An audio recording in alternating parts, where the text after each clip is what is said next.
Does your life follow a fixed script, or do you write it yourself? This ancient question finds a startling answer in the secret wisdom of Hermeticism.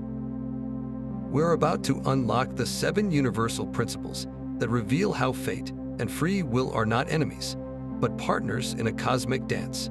By the end, you will possess a complete framework for navigating your own life with newfound power and purpose. What if the circumstances you call destiny are merely raw materials waiting for your conscious touch? Where does your own sense of control truly begin? The roots of this profound wisdom reach back into the misty dawn of civilization, to the banks of the Nile. Here, we encounter a figure shrouded in legend, a sage known as Hermes Trismegistus, the thrice great one. He was not a single person, but a powerful fusion of the Egyptian god of wisdom, Thoth, and the Greek messenger god, Hermes. Imagine the scribe of the gods merging with the guide of souls, and you begin to grasp the immense stature of this teacher.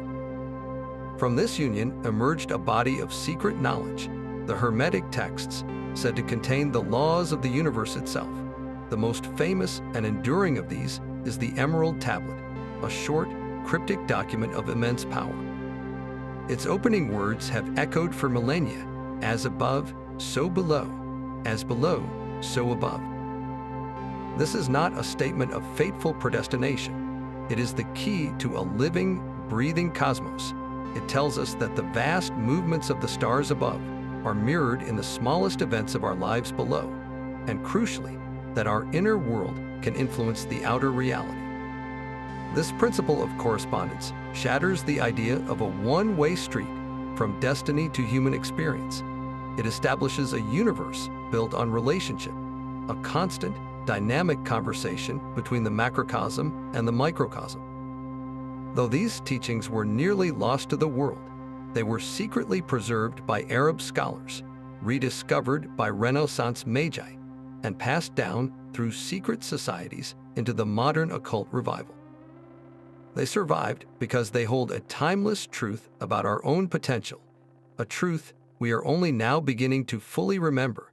This living, breathing cosmos, described by the Emerald Tablet, operates according to a precise and elegant set of laws. To truly grasp the interplay of fate and free will, we must first understand the 7 fundamental principles that form the very architecture of reality, as detailed in the modern Hermetic text, the Kybalion. These are not distant philosophical concepts, but active, universal laws, as real and constant as the law of gravity. The first and most profound is the principle of mentalism, which states simply, "The all is mind." This means the entire universe is a mental creation of a boundless, living consciousness, a vast mind in which we think and exist. Everything you perceive as solid and real is ultimately a manifestation of this infinite intelligence. The second principle, correspondence, gives us the famous axiom we have already touched upon: as above, so below. It affirms that the same patterns governing a galaxy also govern the atoms of your body and the events of your life, creating a perfect harmony between the vast and the minute. From this mental nature springs the third law, the principle of vibration. It declares that nothing rests, everything is in constant motion, vibrating at its own unique frequency. From the densest rock to the highest thought, all is energy moving at different speeds. The fourth principle, polarity, reveals that everything has its opposite: light and dark, hot and cold, love and fear. These are not separate things, but merely the 2 extremes of the same thing, different degrees on the same scale. The fifth law is the principle of rhythm. Everything flows in and out, rises and falls. The pendulum swing of the seasons, the tides of emotion, the cycles of success and challenge, all obey this universal rhythm. The sixth principle is cause and effect, the law of karma. It teaches that every cause has its effect, and every effect has its cause. Nothing happens by chance. The universe is a chain of infinite, orderly consequence. Finally, the seventh principle is that of gender. This is present in everything, manifesting as masculine and feminine energies, not merely as physical sex, but as the universal principles of activity and receptivity, of giving and receiving, which are essential for all creation. These 7 principles are the gears and levers of existence. Once you comprehend their operation, the ancient mystery of fate versus free will no longer seem like a contradiction, but a dynamic equation you are meant to solve. This first principle, mentalism, is the bedrock upon which everything else is built. The universe is not a cold, mechanical clockwork. It is a living, thinking entity, a vast and boundless mind. Everything we see, touch, and experience is a thought within this infinite consciousness. The solid ground beneath your feet, the stars in the night sky, even the device you are using right now, are all mental phenomena. They possess a reality, but it is a reality of perception and idea, not ultimate, separate solidity. This concept completely redefines our understanding of existence. If the fundamental substance of the cosmos is mind, then our own minds are not isolated islands. We are individual focal points of this universal consciousness, thinking along with the great mind. This is the first and most crucial key to unlocking the Hermetic view of free will. Your thoughts are not merely passive echoes of a predetermined world. They are active, creative forces. They participate directly in the ongoing creation of reality. Every belief you hold, every assumption you make, and every persistent thought you entertain is not just happening inside your head. It is a brushstroke on the canvas of your lived experience. This places a tremendous responsibility on each of us. You are not a powerless spectator in your own life, watching a film that was written and directed by an unseen fate. You are a co-author, holding a pen that is constantly scripting your world. The circumstances you encounter are not fixed, unchangeable destiny. They are the raw, unformed material waiting for your conscious mind to shape them. This is the profound shift in perspective that mentalism demands. It asks you to see your inner world not as a private refuge, but as the primary creative workshop where your external life is forged. What kind of reality, then, are you choosing to think into being? This second principle, correspondence, acts as the cosmic bridge that makes the first principle tangible in our daily lives. As above, so below, as below, so above. This ancient axiom describes a universe that is fundamentally holographic, just as a single tiny fragment of a holographic film contains the entire image. Every part of you contains the blueprint of the whole cosmos. The vast, swirling dance of galaxies, the above, is not a distant spectacle. Its patterns of relationship, its laws of attraction and orbit, are mirrored perfectly within you, the below. Your own heart, with its rhythmic pumping and receiving, echoes the cosmic pulse. Your mind, with its cycles of thought and stillness, reflects the universal rhythm. This is not a metaphor, but a statement of how reality is actually structured. The divine will, the intelligent unfolding of the cosmos, and your own human will are not two separate things locked in a struggle for dominance. They are different expressions of the same singular consciousness. Think of a mighty river representing the grand cosmic plan. It has a certain direction, a powerful current flowing toward the sea. Your individual life is not a separate drop of water fighting the current. You are a distinct, conscious eddy within that river, a whirlpool with your own unique motion and shape. You possess the autonomy to move within the flow, to spin left or right, to rise to the surface or dive deep. Yet your entire existence, your very form, is made of the river itself and is carried by its greater purpose. This is the exquisite relationship correspondence reveals. You are both a unique individual and a personalized expression of the whole. The circumstances of your life, the people you meet, the challenges you face, are not random accidents imposed by a cold fate. They are the specific, personalized reflections of the greater patterns moving through you. your inner world of thoughts, beliefs, and choices, the microcosm, actively shapes how the macrocosm manifests in your personal experience.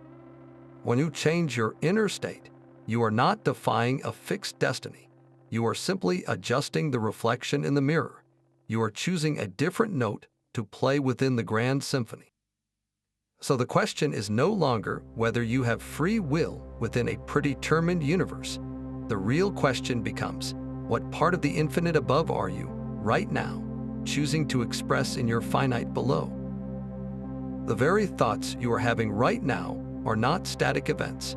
They are ripples moving across the surface of a deeper mind, each one carrying its own unique energetic signature. This brings us directly to the third Hermetic principle, the principle of vibration, which declares with absolute clarity that nothing rests, everything moves. From the seemingly immobile mountain to the fleeting emotion of joy, every single thing in existence is in a state of constant, humming vibration. The entire universe is alive with motion, a symphony of frequencies where the only difference between a solid object and a passing thought is the speed at which its energy is oscillating. This principle shatters the very foundation of a fixed, predestined fate. A fate written in stone would require a static, unchanging point in the cosmos, a final destination that cannot be altered. But vibration tells us that no such point exists. Everything is flux. Your body is a dynamic dance of cells being born and dying. Your emotions are tides that rise and fall. Your very sense of self is a flowing river of consciousness, not a frozen statue. This constant, universal motion means that you are never truly stuck, no matter how permanent a situation may feel. You are always inherently in a state of becoming. The circumstances of your life are not fixed destinations. They are merely temporary states of vibration, specific harmonies or dissonances that you have tuned into.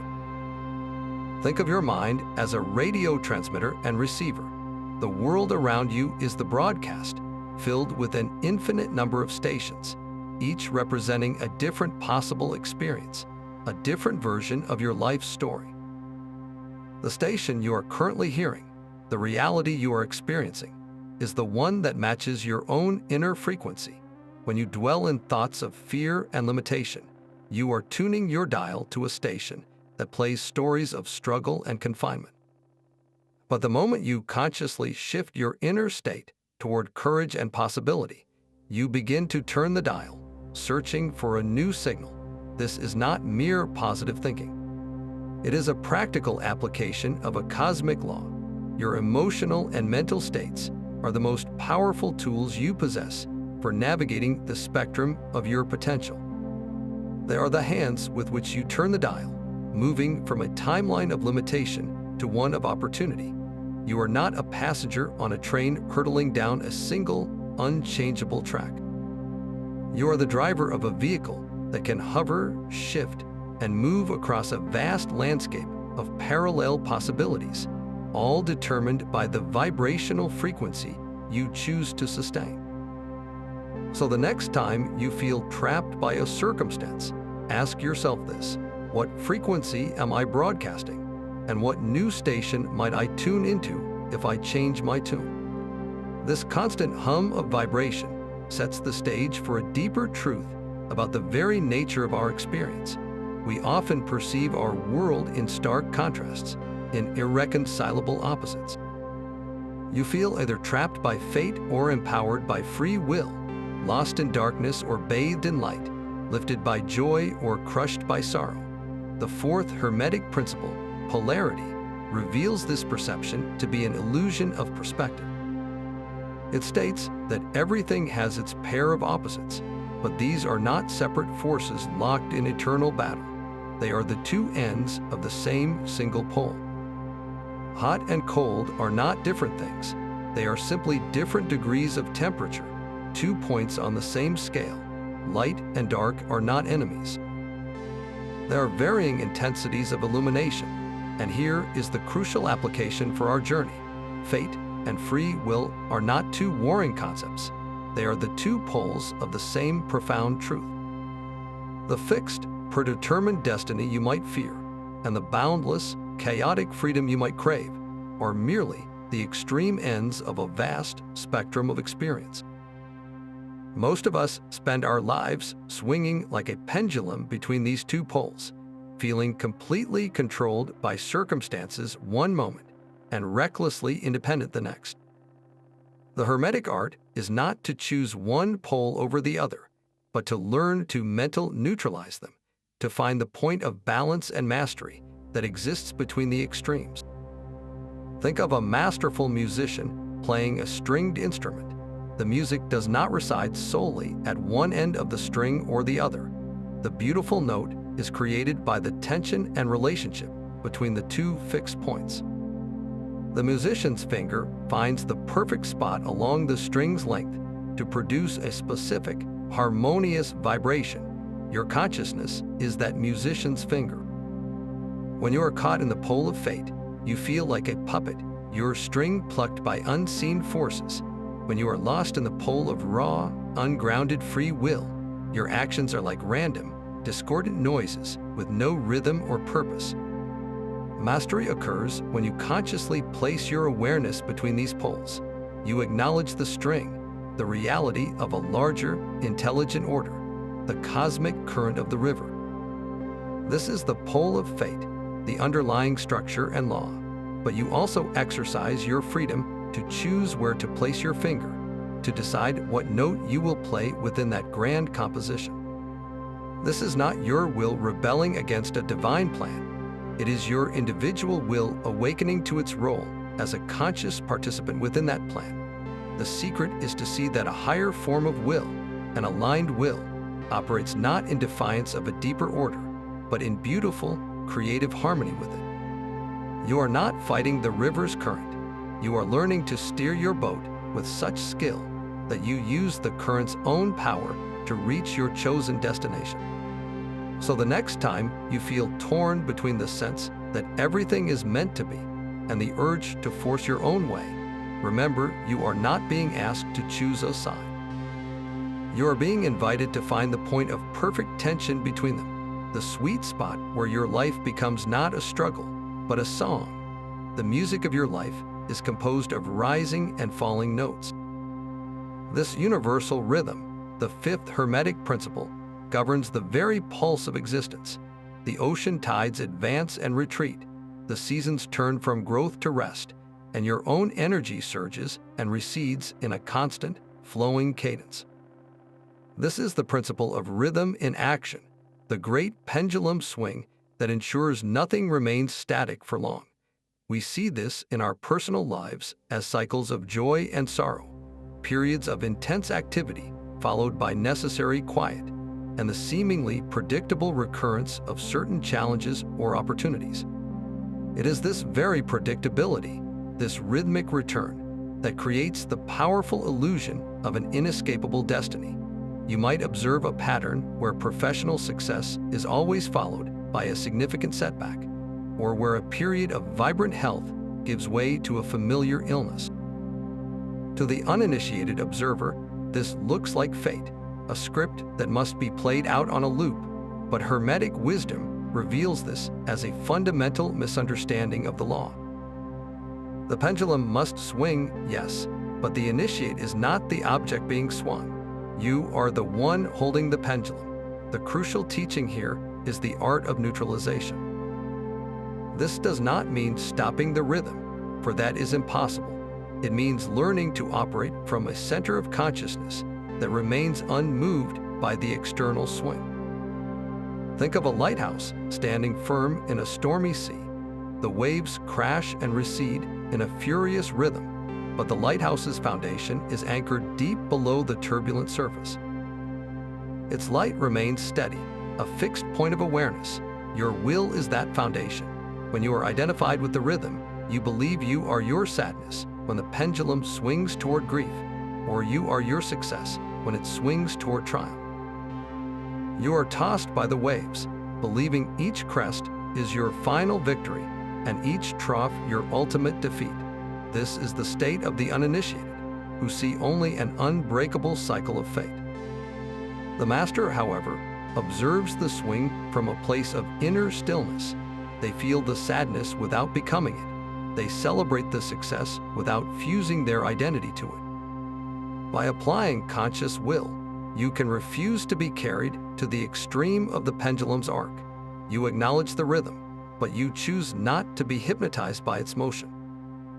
What appeared to be a destined pattern of failure begins to lose its power over you, not because the rhythm of challenge has vanished, but because your center of gravity has shifted.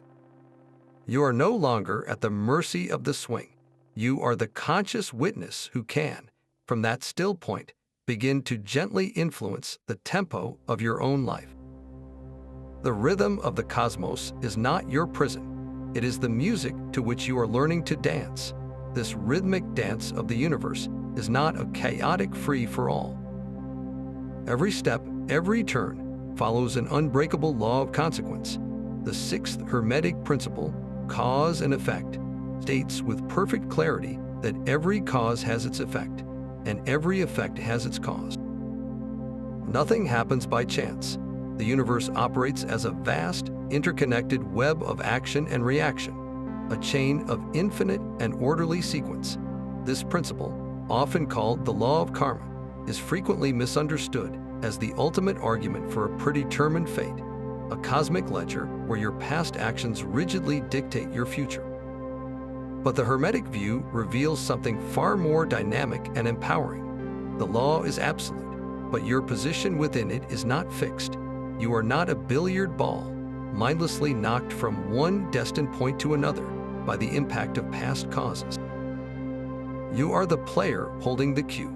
The critical distinction lies in whether you are living primarily at the effect end of the chain or the cause end. When you are at the effect end, you feel like a victim of circumstance. You blame your childhood, your bad luck, the economy, or other people for your problems. Your life appears to be a series of things that happen to you, a relentless stream of effects from causes you do not understand or feel you cannot control. This is the sleepwalker's existence, where the law of cause and effect feels like an ironclad prison of fate. The awakened Hermeticist, however, consciously moves to operate from the cause end of the chain. This begins with a profound shift in perception. You start to observe your life not as a random series of events, but as a classroom of effects. Every challenge, every recurring pattern, every moment of joy is an effect pointing directly back to a specific cause, often originating from your own past thoughts, beliefs, and choices. A pattern of financial struggle is not a curse. It is the effect of underlying causes, which might be internal beliefs about scarcity or a lack of aligned action. A cycle of difficult relationships is not bad luck. It is the effect of unconscious patterns you carry and project.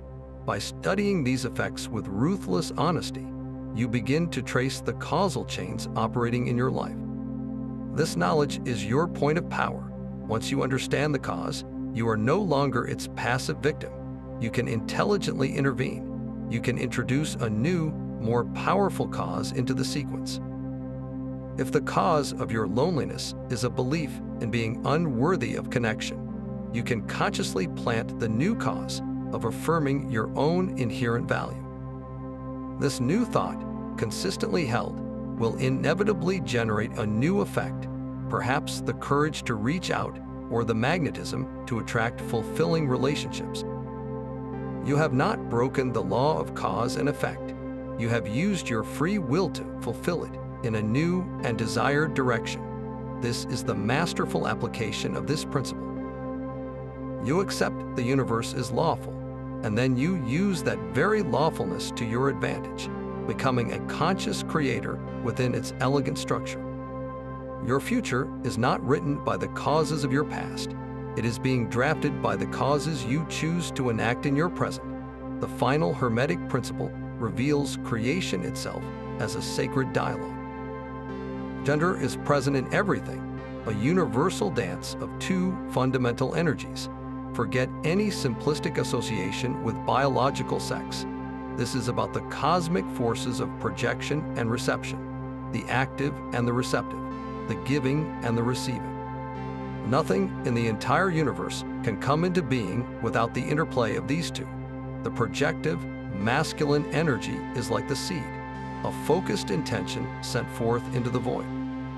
The receptive, feminine energy is the womb, the vast field of potential that nourishes and brings that seed to life.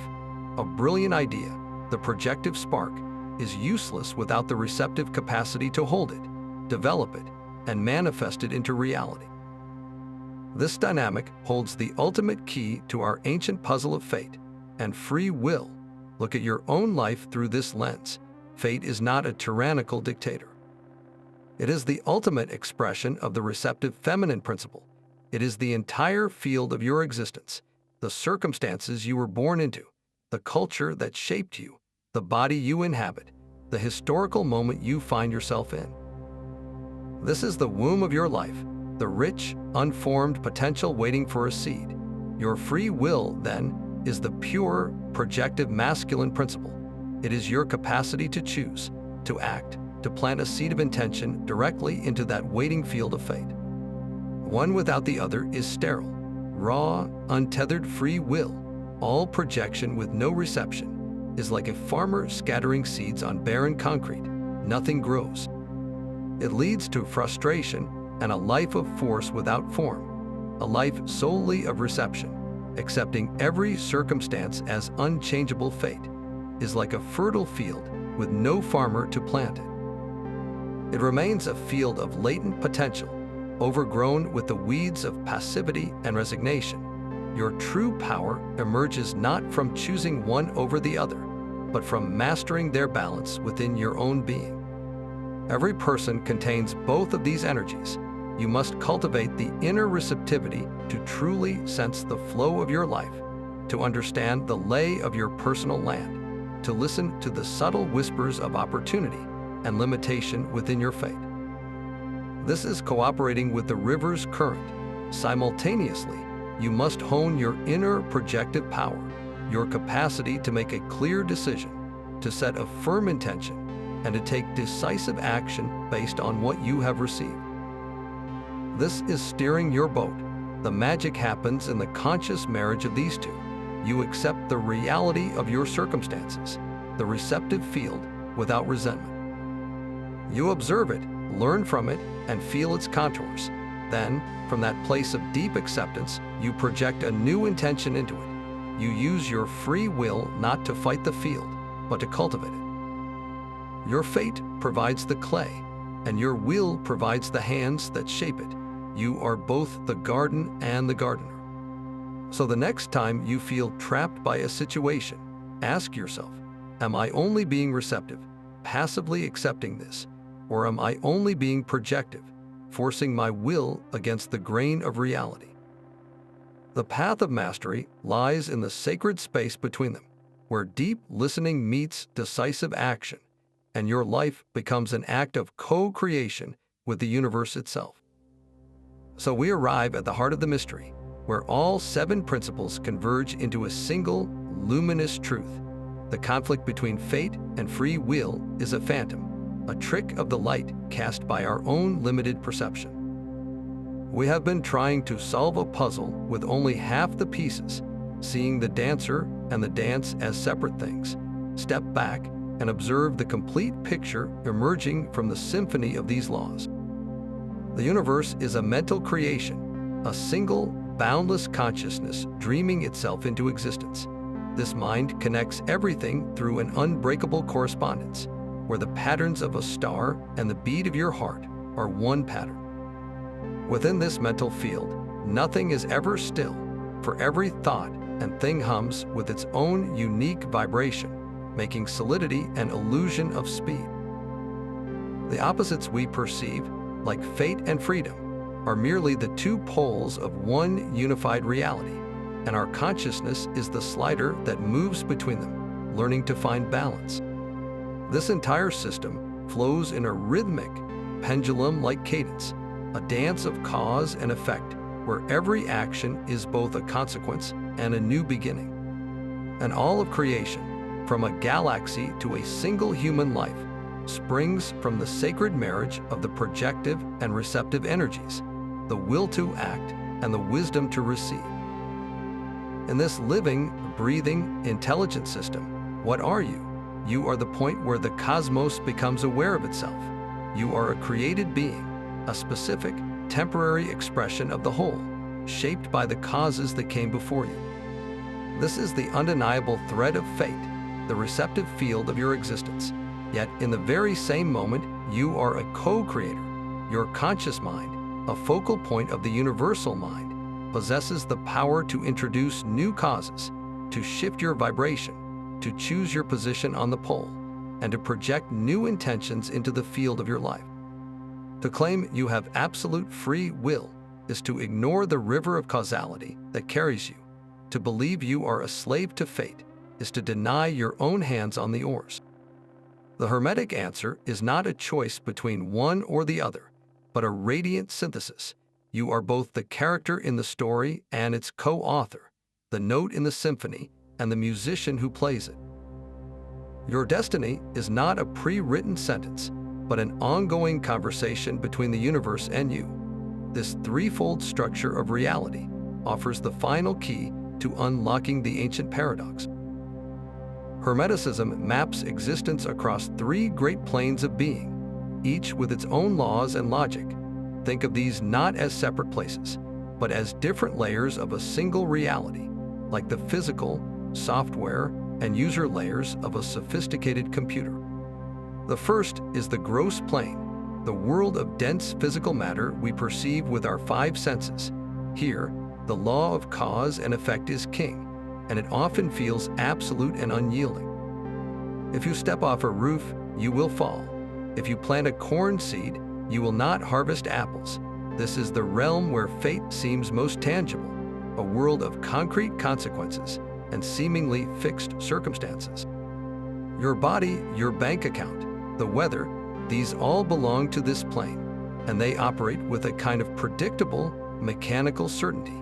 Most people live their entire lives identified solely with this gross plane. They believe they are their physical body, their social status, their possessions. From this vantage point, life does indeed look like a predetermined script, because you are only reading the final, printed copy of a story that was written elsewhere. You are experiencing the effect and have forgotten the cause. The second plane is the mental plane, the vast and luminous realm of thought, emotion, imagination, and will. This is the domain of the mind, where the laws of vibration and polarity reign supreme. Here, cause and effect are far more fluid and immediate.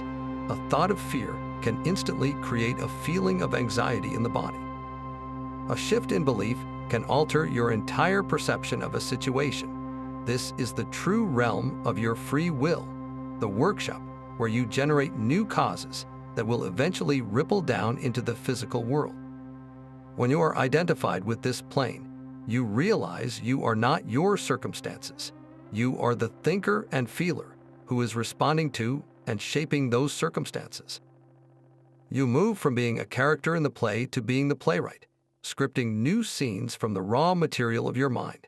The highest of these three is the spiritual plane, the realm of pure consciousness, divine purpose, and essential being. This is not a place of thoughts or things, but of timeless, formless awareness. It is the source of the universal mind, the silent witness behind all activity. On this plane, the very concepts of fate and free will dissolve into a higher unity. From this perspective, your individual will and the divine will are recognized as one and the same.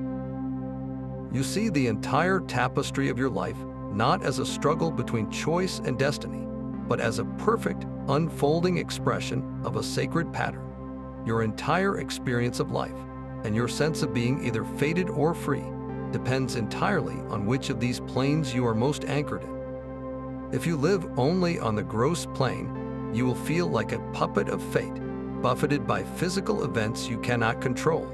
If you learn to operate from the mental plane, you awaken your power of choice and begin to consciously shape your reality. And if you can occasionally touch the spiritual plane, even for a moment, you gain a profound sense of peace and knowing, understanding that you are both the journey and the traveler, seamlessly woven into a cosmos of intelligent love. Mastery, then, is the practice of shifting your center of gravity upward. It is learning to descend into the gross plane to act, while remaining rooted in the mental plane to choose, and being guided by the occasional glimpse of the spiritual plane to remember who you truly are. Your life is not happening to you. You are happening to it, across all three dimensions at once. This powerful current we call fate is simply the law of cause and effect operating in its most visible and tangible form. Hermeticism defines fate not as the whims of a fickle goddess, but as the accumulated momentum of all past causes, finally expressing themselves in the dense, physical world. Every action you have taken, every thought you have consistently held, and even the collective actions of your ancestors and society create a complex web of energetic debt and credit. This web solidifies into the circumstances of your body, your relationships, and your environment. It is the weight of your personal and collective history, pressing down upon the present moment with a force that can feel absolutely predetermined. Imagine you are in a canoe on a wide, powerful river. The direction and speed of the current represent this momentum of fate. It is the sum total of all the water that has flowed from upstream, all the rains that have fallen, and the very shape of the riverbed carved over centuries. This current will carry you along with a seemingly irresistible force. This is the domain that traditional astrologers and fortune tellers interpret. They are skilled at reading the established patterns, the existing currents and eddies in the river of your life, by observing the celestial bodies, which are grand markers of cosmic rhythm and relationship, or by using other divinatory tools. They can map the probable flow of events that this existing momentum is likely to create. They can point out the rapids ahead or the calm stretches based on the trajectory you are currently on. But here is the vital distinction that changes everything. This river, as powerful as it is, exists only on what Hermeticism calls the gross plane. It is the world of final results, of solidified form. It is the printout, not the computer program. To believe that this river current is the entirety of your existence is to confuse the effect with the cause. You are not the canoe. You are the person in the canoe. And while you did not choose the river you were born into, you have been given a set of oars. Your will, your consciousness, your capacity to choose your focus, and your response, these are your oars. The fortune teller can only accurately predict your journey if you remain asleep in the bottom of the boat, letting the current take you wherever it may.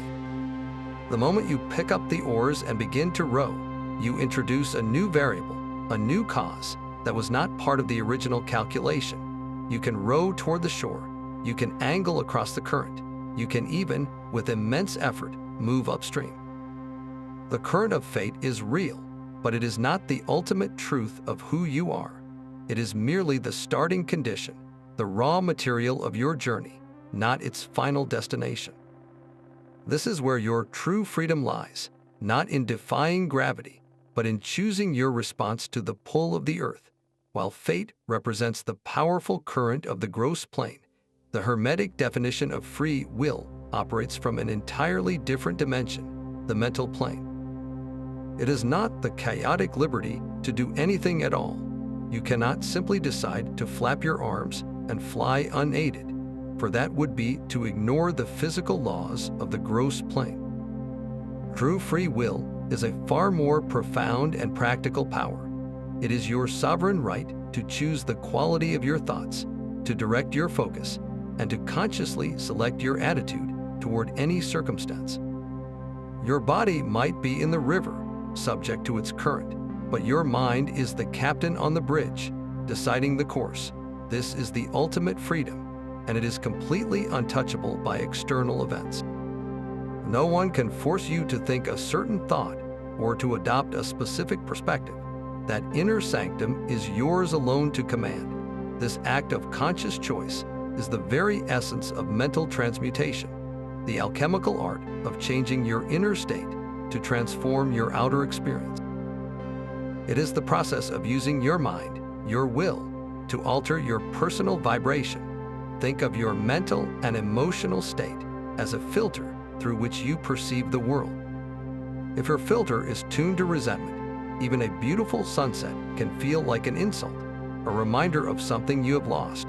But if you consciously shift that filter to gratitude, the very same sunset becomes a gift, a moment of profound peace. The circumstance, the sunset itself, has not changed. What has transformed is your experience of it, because you have changed the vibrational frequency of your own being. You have transmuted leaden resentment into golden appreciation. This is how you navigate the river. When you face a strong current of opposition, you can choose not to waste your energy swimming directly against it in a futile struggle. Instead, you can use your mental oars to angle across it, finding a new path you had not seen before. You can even choose to build a boat, a new structure of understanding and patience that allows you to rise above the immediate turbulence and travel with greater ease. The river of fate provides the water, but your mind provides the vessel and the navigation. So the next time you feel trapped by a situation, ask yourself not how you can change the unchangeable, but how you can change your relationship to it. What thought can you choose right now that would alter the very texture of this moment? Your power was never about controlling the river. It is, and always has been, about mastering the art of sailing. Your sense of self is the final battleground in this ancient mystery. We often speak of the ego as a negative force, something to be transcended or destroyed. But in the Hermetic view, this is a misunderstanding of a crucial duality within you. You are not one self, but two distinct centers of consciousness operating in tandem. The first is the lower self, the personality or ego. This is the part of you that you typically refer to as I. It is completely identified with your physical body, your personal history, your name, your job, and all the shifting circumstances of your life. This lower self is the captain of the canoe we spoke of, acutely aware of every rock and rapid in the river. Because it is so deeply fused with the physical plane, it feels every bump and jolt as a personal attack. When a storm hits, the ego believes it is being singled out.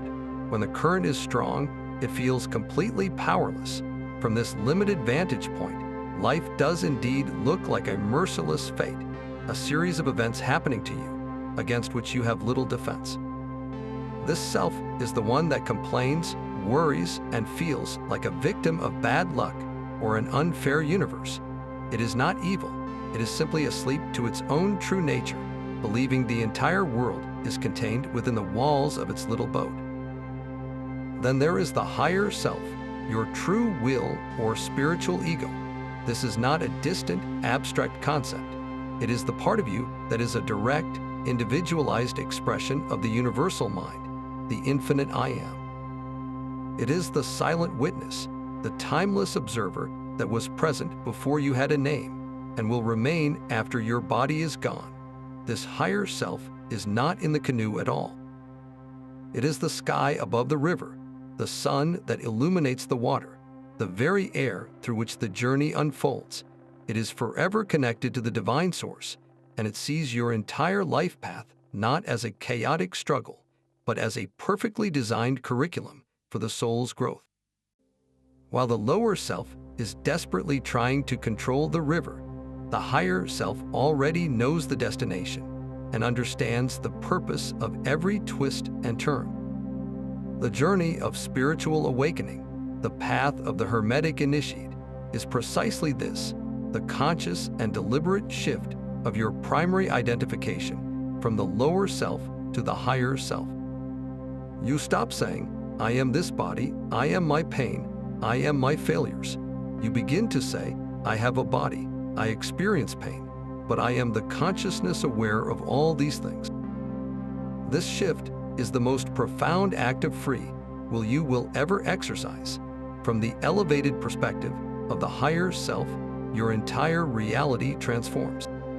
What the ego perceived as a cruel fate, a random illness, or a devastating financial loss is now recognized as the chosen curriculum of your soul. These are not punishments, but precisely calibrated lessons, challenges your deeper being called forth to catalyze a specific kind of strength, compassion, or wisdom. Your free will, in its highest expression, is not the ego's frantic struggle to rearrange the external world to its liking. It becomes the beautiful, conscious participation in this soul-level plan. It is the moment you stop fighting the rapid and instead learn the skill of navigating it. It is the choice to embrace the lesson hidden within the hardship, to align your personal desires with the deeper purpose your soul came here to fulfill. You are both the student and the teacher of your own life. The ego is the anxious student, fearing the next exam. The higher self is the wise teacher who designed the entire syllabus. Your freedom is found not in dropping out of school, but in waking up to the fact that you are, and always have been, the one who wrote it. This profound shift in identity is the beginning of a great inner work, an alchemy of the soul. The ancient alchemists were not merely trying to turn physical lead into gold. Their laboratory was the human being, and their real work was the transmutation of the leaden soul, weighed down by fate and ignorance, into the golden soul of an awakened master. Your own life, with all its challenges and limitations, is your personal alchemical laboratory. The base metal, the raw lead you are given, is the exact set of circumstances you might call your fate. It is your genetic inheritance, your childhood wounds, your recurring financial struggles, your difficult relationships. This lead is not a mistake to be cursed or an enemy to be destroyed. It is the precious prima materia, the essential raw material without which no transformation is possible. You cannot make gold from thin air. You must start with the dense, heavy, and resistant substance of your own lived experience. The philosopher's stone, the legendary catalyst that performs this miracle, is not a physical object. It is your own awakened and applied conscious will. It is the power of your attention, your intention, and your understanding of the Hermetic principles, focused like a laser beam upon the raw material of your life.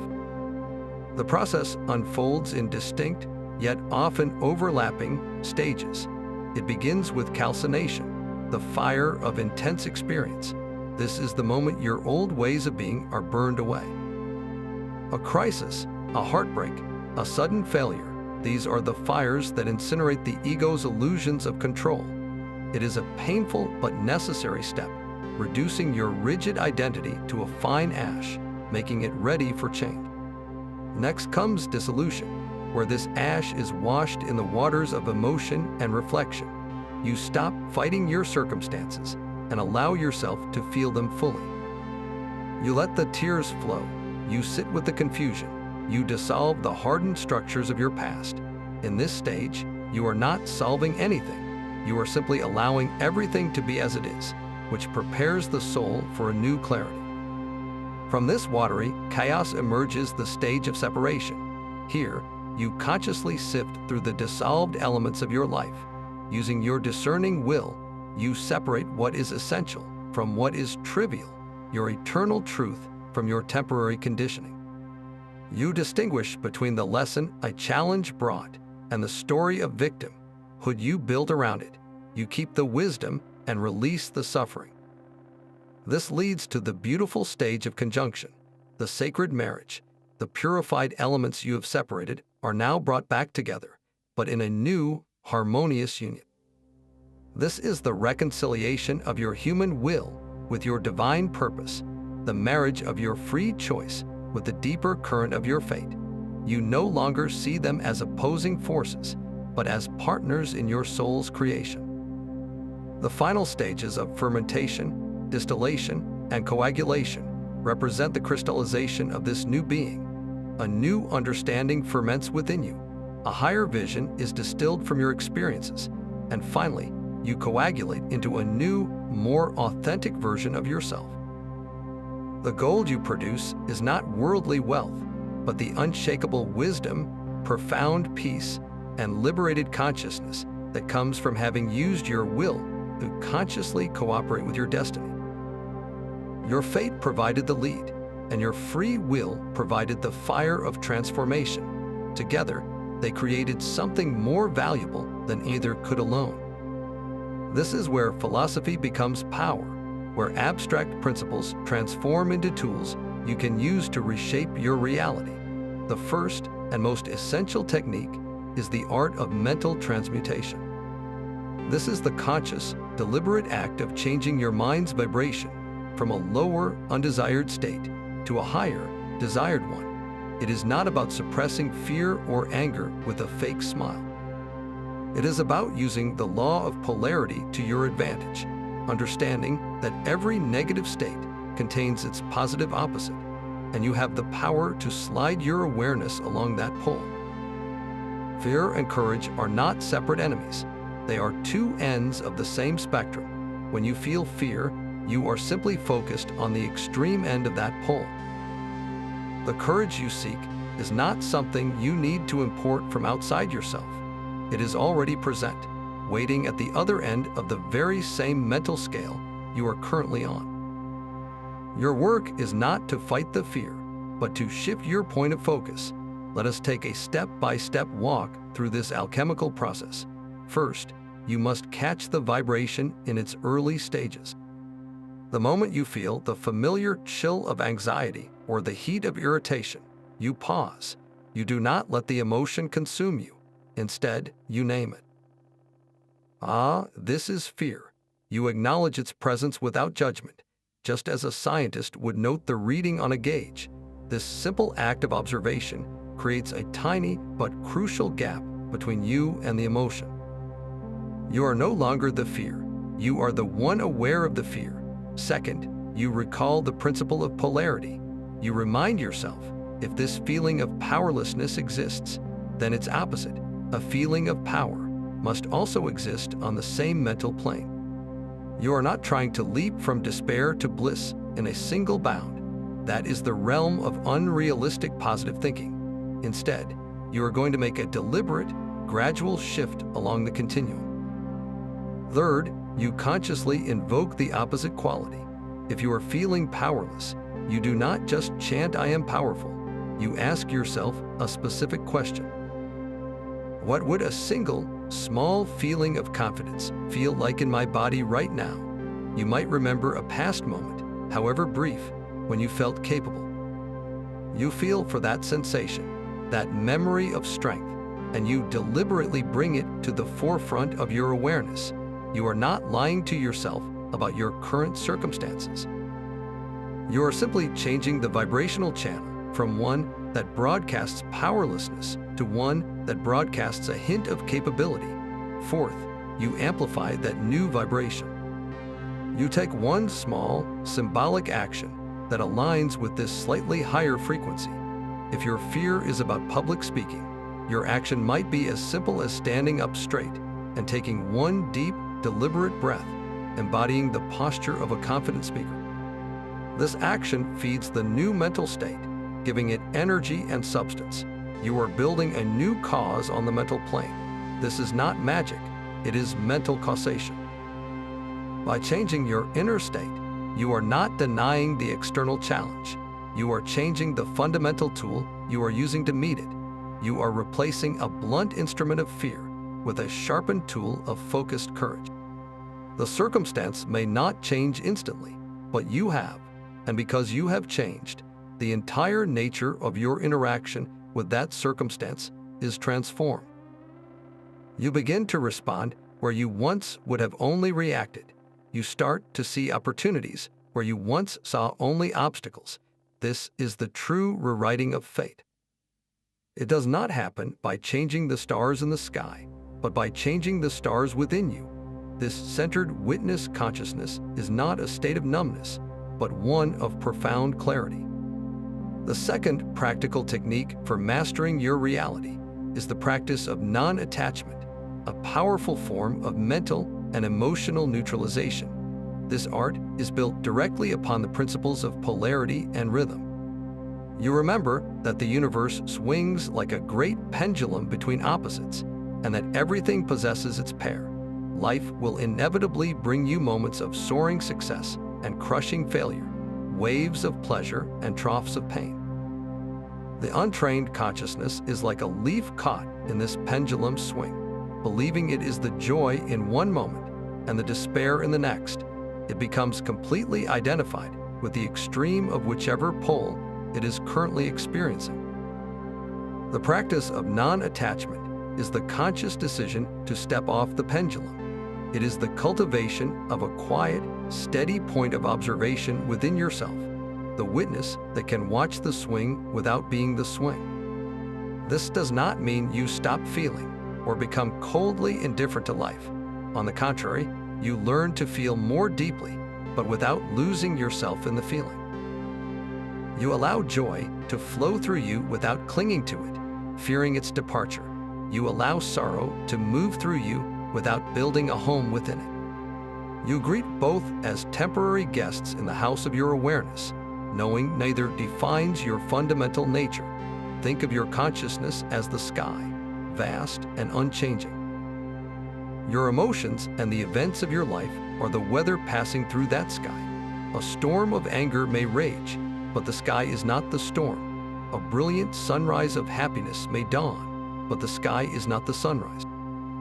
The sky simply holds it all, unaffected at its core.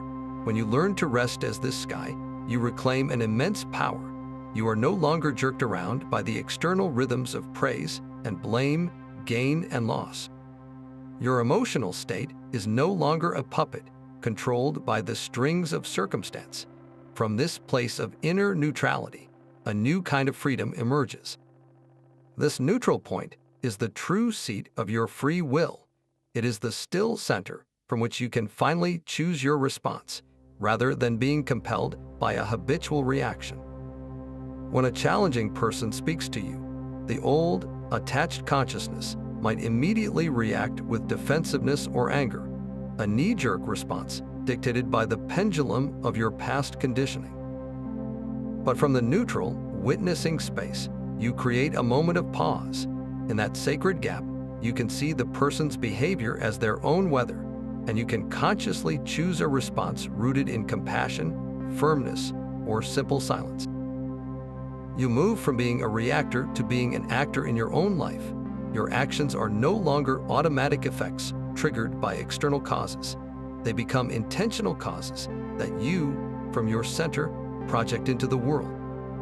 This is how you begin to truly rewrite your destiny, not by changing what happens to you, but by revolutionizing how you meet it. Two people stand on the same street corner, each holding a pink slip. The company has collapsed, and their jobs are gone. This is their shared fate, the undeniable current of the river sweeping away their financial security. The first person, let us call him the victim, receives this news and his entire world contracts into a single, painful point. His mind, operating entirely on the gross plane, can only see the solid fact of the loss. He immediately spirals into the lower vibrations of panic and resentment. Why me? This is so unfair. He blames the incompetent management, the heartless economy, even his own rotten luck. He spends his days refreshing job boards with a sense of dread, his resume written from a place of desperation. In conversations, his story is one of betrayal and woe. He is firmly at the effect end of the causal chain, and because his dominant vibration is one of scarcity and bitterness, the law of cause and effect obliges him. The interviews he does get feel tense and needy. Opportunities seem to dry up. His financial reserves dwindle, reinforcing his initial belief that the world is a hostile place. His fate, from this perspective, appears to be a sealed and tragic document, a downward spiral that he is powerless to stop. He is asleep in the canoe, cursing the river as it carries him toward the rapids. Now observe the second person, the Hermeticist. She receives the same pink slip, the same shock of termination. The initial jolt to her system is real, a wave of fear that anyone would feel. But here is where the paths diverge. She acknowledges the fear, feels its vibration in her body, but she does not become it. She remembers the principles. She consciously practices neutralization, creating a space between herself and the panic. She is the sky, and this news is a sudden, dark cloud passing through. From this centered place, she begins the alchemical work of mental transmutation. She asks herself, where is the opposite pole on this scale? If this event feels like an ending, where is the potential for a beginning? She shifts her focus from what has been lost to what has been freed. She had felt stagnant in that role for months, and now the universe has forced her hand. This is not a naive denial of the difficulty, but a conscious choice to perceive the situation through a different vibrational filter, one of potential rather than punishment. She updates her resume not as a plea for salvation, but as a statement of her skills and worth, infused with the energy of curiosity. She networks from a place of genuine connection, not frantic need. Because her inner state is one of open receptivity and proactive calm, the law of cause and effect responds to this new, higher vibration. A casual conversation leads to an introduction she would never have otherwise received. An idea for a small business, long dormant, now finds the mental space to germinate. The same fated event that closed one door for her becomes the catalyst that forces open a window, then a door, to a future she had not previously dared to envision. She is wide awake, oars in hand, using the river's unexpected turn to discover a new tributary she never knew was there. The event was identical, but the reality each one experienced was a perfect reflection of their own inner world. The ultimate aim of this entire inner journey is known as the Great Work. This is not about acquiring secret powers or forcing the universe to obey your every whim. The Great Work is the sacred and final resolution to the paradox we have been exploring. It is the complete and conscious alignment of your personal will with the divine will, the intention of the infinite consciousness you could call the All. Think of it this way.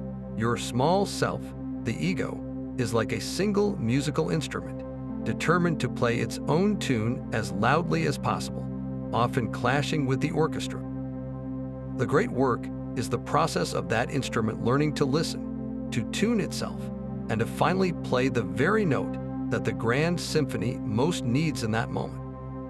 When this alignment occurs, the struggle between what you want and what life gives you simply dissolves.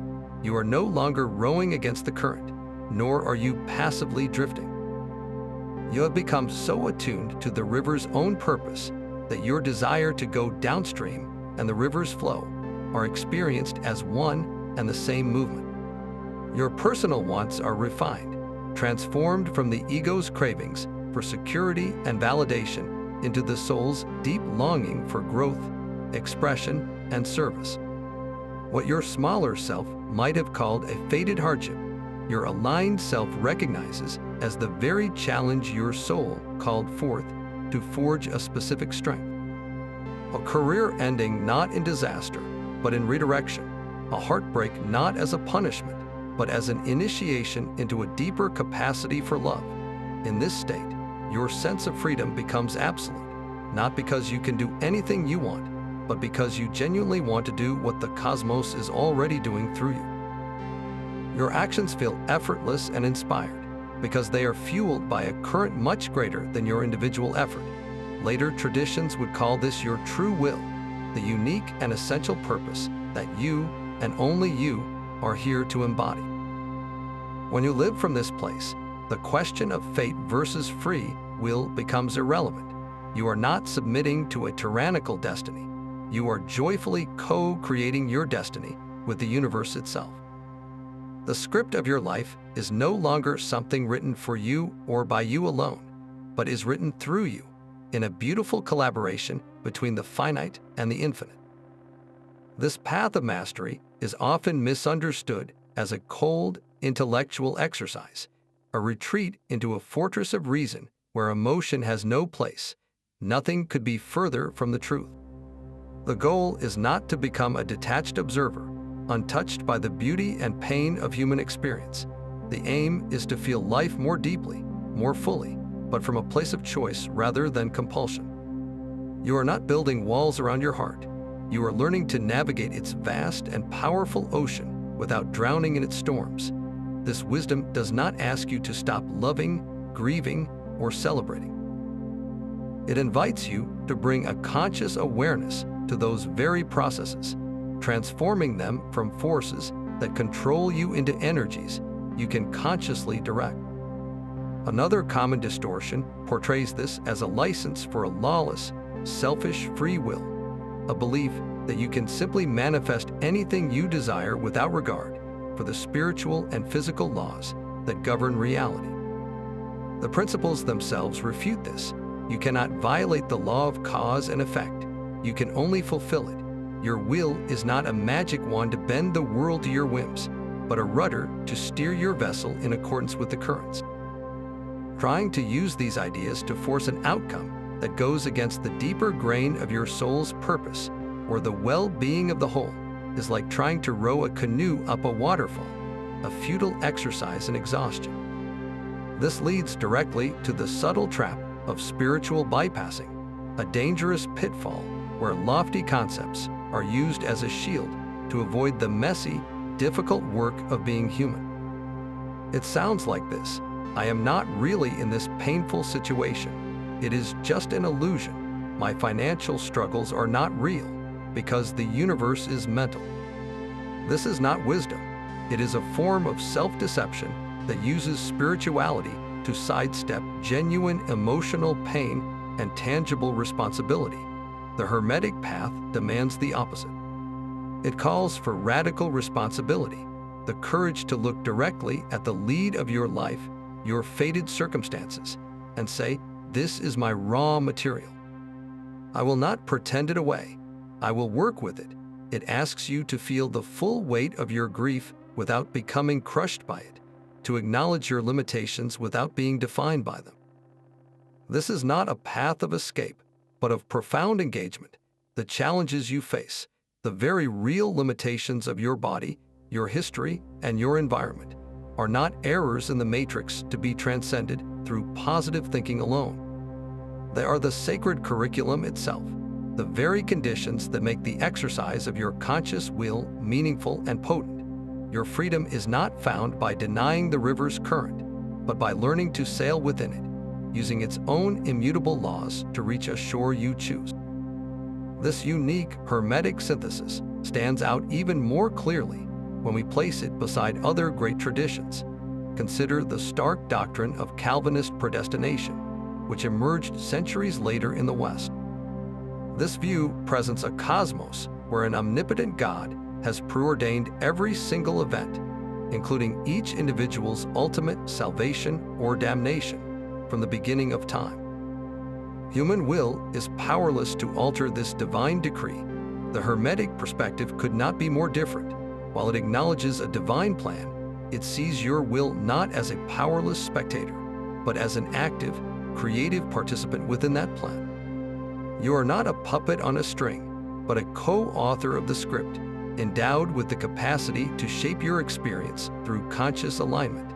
The feeling is not one of fearful submission to an inscrutable judgment, but of empowered partnership in an intelligent, unfolding creation. Now look toward the East, to the Buddhist teaching of dependent origination. This profound concept reveals that all phenomena arise and pass away based on a vast, interconnected web of causes and conditions. Nothing exists independently. Everything is in a state of flux and mutual dependence. Hermeticism deeply resonates with this view of a lawful, causal universe, a concept mirrored in its own principle of cause and effect. Both traditions agree that your present moment is the fruit of countless past actions and thoughts, yet they diverge in their final emphasis. Buddhism's ultimate goal is to escape this wheel of conditioned existence, to attain liberation from the cycle of suffering caused by craving and aversion. The Hermetic path, however, seeks not to escape the cosmic laws, but to master them. It aims not for release from the world, but for a conscious and joyful co-creation within it, using the very chains of causality as the tools for your soul's artistry. Closer to home, we find the noble philosophy of Stoicism, which teaches the serene acceptance of a fated universe. The Stoic sage seeks peace by aligning their inner state with the external events they cannot control, differentiating sharply between what is within their power and what is not. This disciplined focus on inner sovereignty bears a strong resemblance to the Hermetic practice of neutralization and the cultivation of the witnessing self. Both traditions call for mastering your reactions and finding an unshakable inner citadel, but the Stoic ultimately accepts their assigned role in the cosmic drama with resignation. The Hermeticist, having achieved that same inner stillness, then asks a different question. From this place of calm, how can I actively participate in shaping the next act?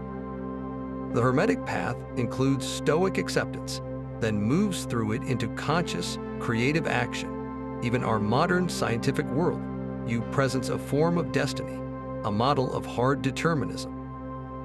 From this perspective, the universe is a vast, complex machine. Every event, including every thought in your brain, is the inevitable result of prior physical states, a chain reaction of billiard balls set in motion at the Big Bang.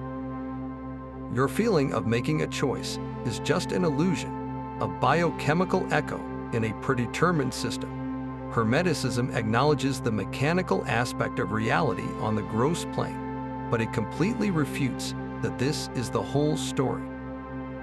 It introduces the mental and spiritual planes as domains where genuine novelty and conscious intention can originate new causal chains. Your mind is not merely a passive computer running a fixed program. It is a creative force that can write new code. You are not just a billiard ball. You are the player who can choose to pick up the cue.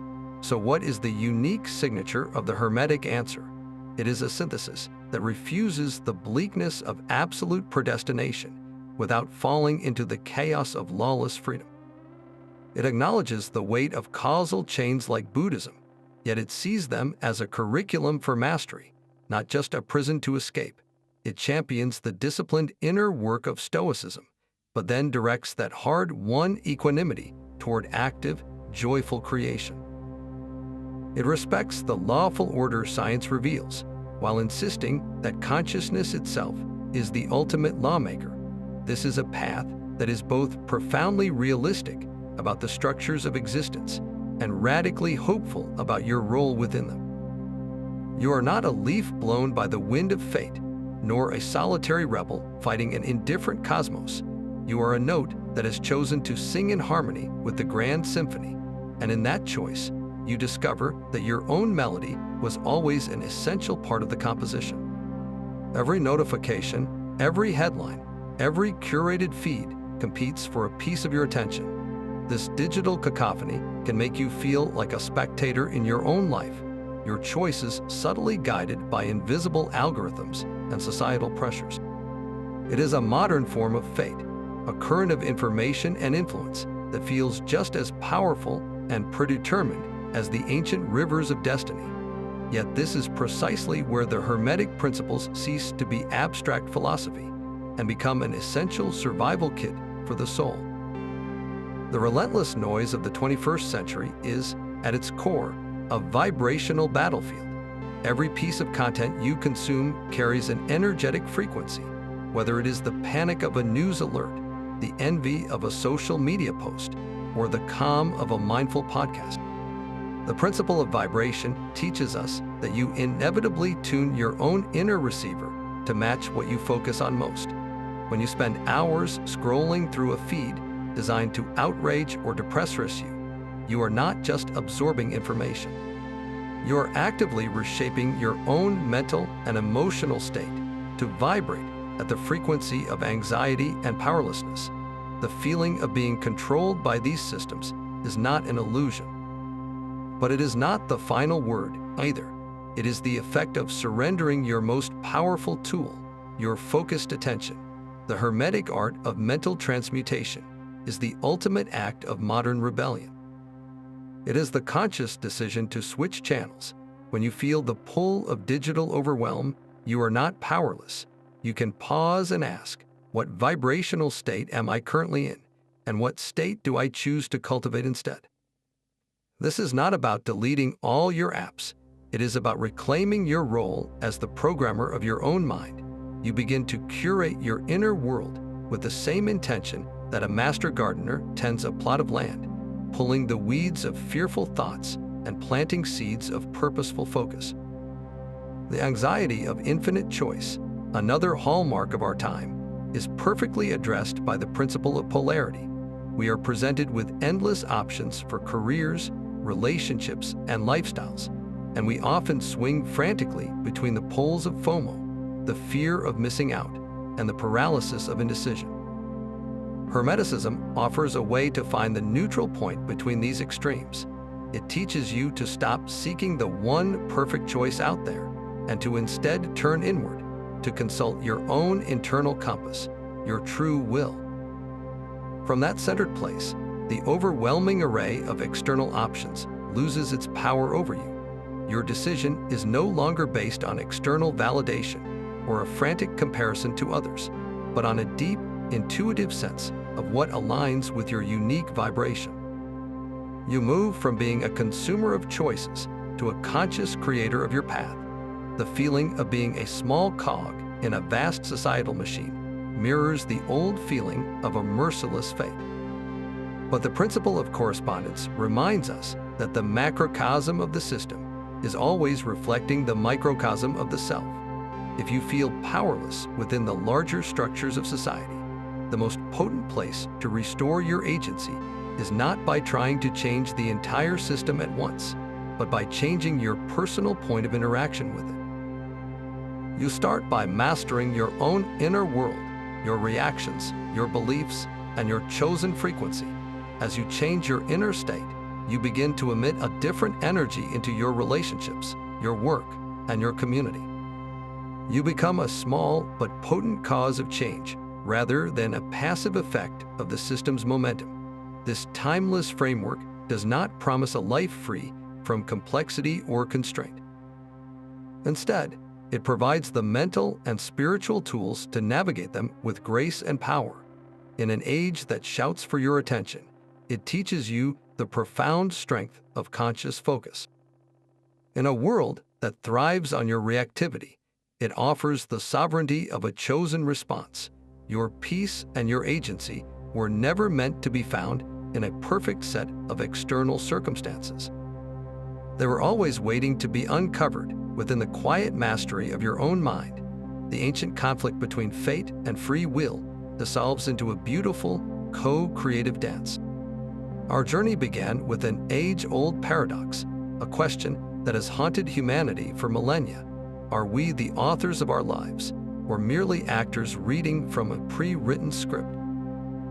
The answer, revealed through the symphony of the 7 Hermetic principles, is that we are both. We are not powerless pawns on the chessboard of a predetermined destiny. Nor are we isolated, capricious gods who can bend reality to our every whim without regard for universal law. We are something far more magnificent and meaningful. Each of us is an individualized center of consciousness within a vast, living, mental universe. You are a unique point of awareness through which the infinite perceives and creates itself. This is the core of your power and your purpose. You have been endowed with the sacred capacity to consciously participate in the unfolding of your own story. Your greatest freedom is not discovered in a futile struggle against the circumstances of your life, the river into which you were born. It is found in learning the currents and the winds so thoroughly that you can raise your sails and steer with wisdom and grace. The Hermetic path is not a set of rigid rules, but a master key.